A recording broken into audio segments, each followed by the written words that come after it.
할렐루야, 사랑하는 성도님들 안녕하세요. 저는 유튜브를 섬기는 김에스더 목사입니다. 우리 성도님들 하루하루 말씀을 읽고 쓰며 또 말씀을 더 가까이 그리고 깊이 묵상하는 그런 풍성한 삶을 살고 계시리라 믿습니다. 오늘 우리가 함께 읽고 묵상할 말씀은 역대상 10장에서 16장의 말씀입니다. 조금 길긴 한데요. 오늘 본문을 그래서 두 단락으로 나누어서 살펴보는 게 좋을 것 같습니다. 전반부는 10장에서 12장까지 그리고 후반부는 13장에서 16장까지로 이렇게 나누어서 한번 살펴보도록 하겠습니다.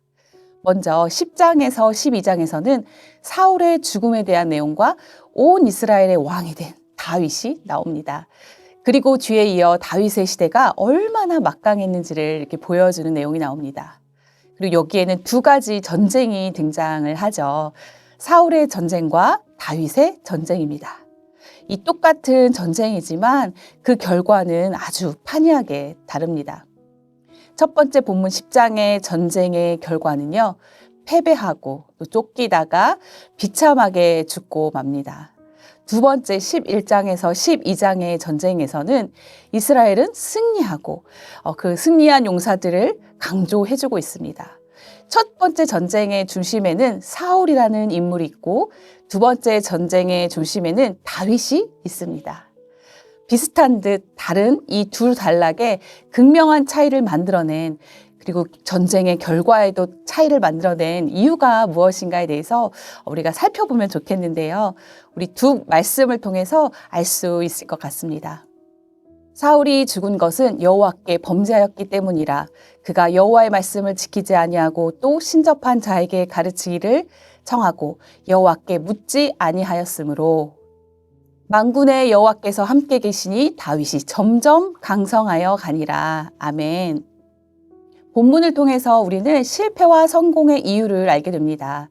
사울이 실패한 것은 그가 하나님을 떠났기 때문이고요. 다윗이 성공한 것은 하나님께서 그와 함께 하셨기 때문이라는 것입니다.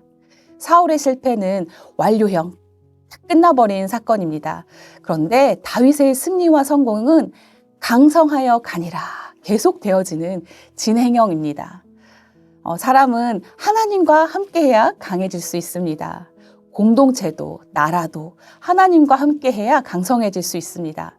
다윗 왕이 시작하는 이스라엘 왕국은 바로 하나님께서 함께 하시니 강성하여지는 나라, 이것을 기초로 시작됩니다.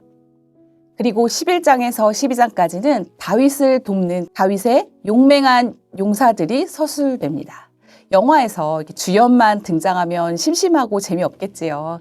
다윗이라는 주연 뒤에는 수많은 용사들이 조연으로 등장합니다. 이 둘 모두가 하나님이라는 감독의 연출 아래 하나님께 쓰임을 받은 그런 일꾼들입니다. 다윗을 돕는 사람들은요, 온 지파, 온 연령층, 그리고 온 지역에서 골고루 이루어졌습니다.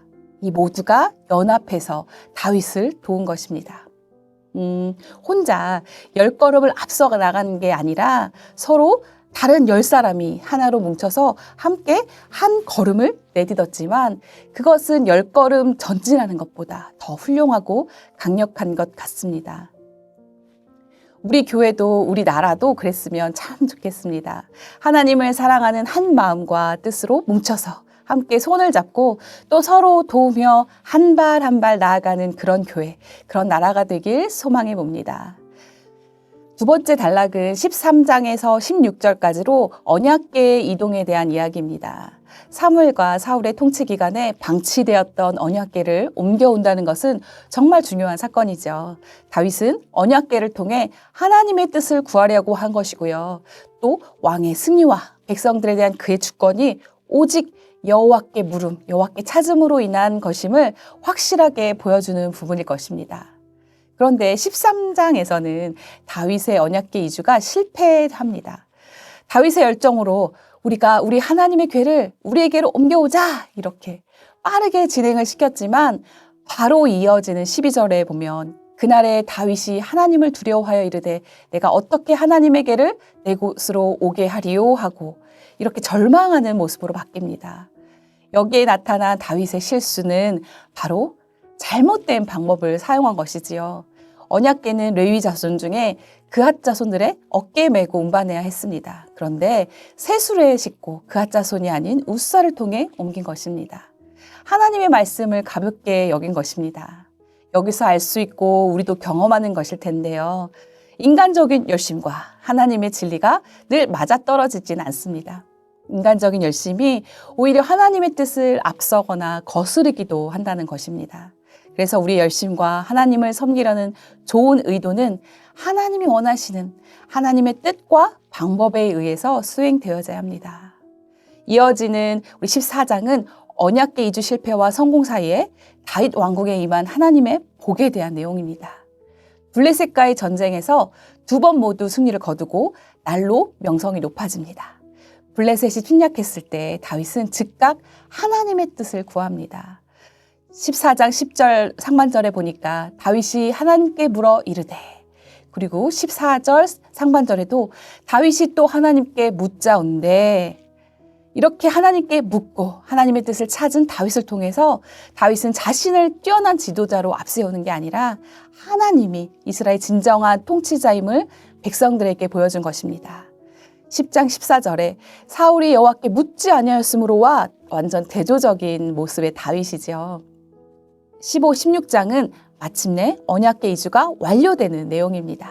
다윗이 이전의 실패를 그 원인을 깨닫고 하나님의 방법대로 제사장들과 레위인들을 모아서 언약궤 이주를 준비합니다. 하나님 임재의 상징인 언약궤가 예루살렘에 도착함으로 이스라엘은 새로운 축복을 받게 됩니다. 언약궤가 약속의 땅에 영원한 거처로 삼으시겠다는 그 족장들에게 하신 언약, 약속이 성취된 것이지요. 16장의 다윗의 찬양은 그래서 더 감동적인 것 같습니다. 하늘은 기뻐하고 땅은 즐거워하며 모든 나라 중에서는 이르기를 여호와께서 통치하신다 할지로다. 아멘. 오늘 말씀을 통해 너무 다른 두 사람을 살펴봤습니다. 여호와께 묻지 아니한 사울왕과 그의 패배, 그리고 매 순간 여호와께 물었던 다윗과 그의 승리, 그리고 하나님과의 관계를 늘 열어두고 예배하며 하나님의 뜻을 구한 다윗의 축복까지. 성도 여러분, 오늘 말씀을 묵상하시면서 다윗처럼 매 순간 하나님께 묻고 또 묻는 그런 하루가 되시길 소망합니다. 우리의 열심이 아닌 하나님의 말씀이 우선이 되고 주님이 통치하시는 삶이 되시길 주님의 이름으로 축복합니다. 함께 기도하겠습니다. 하나님, 오늘 말씀을 통해 은혜 주심에 감사합니다. 우리가 다윗처럼 늘 하나님께 묻고 하나님을 예배하는 삶을 살기를 소망합니다. 이스라엘 민족이 한 마음과 뜻으로 하나님의 나라를 세워간 것처럼 우리도 하나님을 향한 한 마음과 뜻으로 우리 공동체와 나라를 세워가게 하여 주시옵소서. 그래서 영원히 하나님이 통치하심을 누리며 찬양하는 축복된 삶을 살게 하여 주시옵소서. 예수님의 이름으로 기도합니다. 아멘.